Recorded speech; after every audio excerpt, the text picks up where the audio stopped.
Hello, teachers. If you teach an intervention class or what I call a reading team, if you have a reading team or a book club, I highly suggest you let the students choose their own book. And I don't just mean from a menu of choices, I mean let them actually choose the book for the club. If we haven't met, I'm Abby Ramos-Stanis, and this is my 21st year teaching middle school language arts. Okay, so in my reading team, in the first semester, we read a book all together. We circle read, we did all kinds of things with it. And so what's really important to me is that the students now get some choice and some like agency over the book club, right? They are in small reading groups that they circle read and they do all kinds of things with it, which is great. However, I want to like up the ante this time. Last time I gave them a list of like 5 books. They researched the 5 books and then they voted at the end. But this time I'm letting them loose. So let me show you how that happened. Okay, so this is how we kicked it off. After we did our normal warm-up, right, I told students to grab a Chromebook and go to the First Book Marketplace. I cannot say enough great things about First Book Marketplace. If you work at a Title I school and you're not already a member, I suggest you go and you sign up. It doesn't cost you anything to sign up. They just have to confirm that you're at a Title I school. But not only do they have deep discounts, like sometimes less than 50% off. I mean, like you pay less than 50%, or whatever you would say, less than half, right? So really good discounts, really diverse, high interest reads. You get brand new copies. It's not like they got some like leftover old book, which, you know, it does matter. If you teach language arts, you know that that matters. But they also have a really well put together website that is really easy to manage. And so I like to send students straight there. On the website, you can filter by age. And so that's what I tell students to do, shop by age, and then go to, let's see, category 13 to 15, because I teach 8th graders, right? And so now they are given all of these examples of great literature for them that's right in their age range.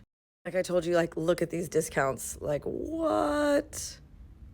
I mean, what is this? Okay, so once they're there, I give them this document, the reading team book proposal sheet, right? And it gives them all of the instructions. I actually made a mistake one before I copied it and wrote, got the predictive text said Facebook, but they know it's First Book, right? So anyway, it tells them all the instructions, and basically it has a space for them to put the 3 books that are their favorites or that they think would be good choices for us. So their job is to peruse through the website and find 3 books that they think are going to be a good fit for us for reading team, meaning they think that we'll enjoy it. And of course, they have to record the title, the author, the number of pages, the price per book, and then we have it times 12 because there's 12 of us total.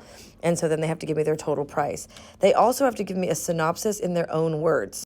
That means that they have to scroll through a bunch of different books on the website. They have to find all of this information.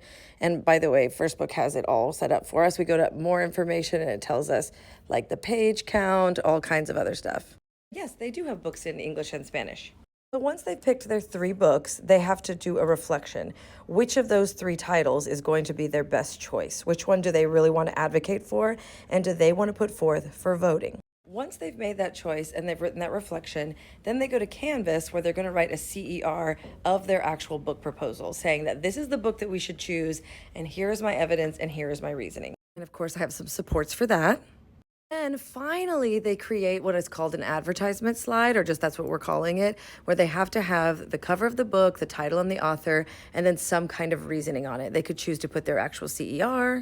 Some students chose for information they think is important, or they can just decide to appeal to their peers. Then, after everybody's slides are done, they come up and they actually give a little quick presentation. So every student in my reading team stood in front of their slide and said, here's why I think we should choose this book. Here's why you should vote for my book. And then we finally voted. By the way, if I'm getting progressively sweatier, it's because the heater, the boiler man, it is on full blast. Whew. And that's it. So after everyone did their presentations, I gave them 2 index cards. On the first one, they put their favorite 2. They turned that in. We compiled those results. Then we chose our top 3 books, and we just voted.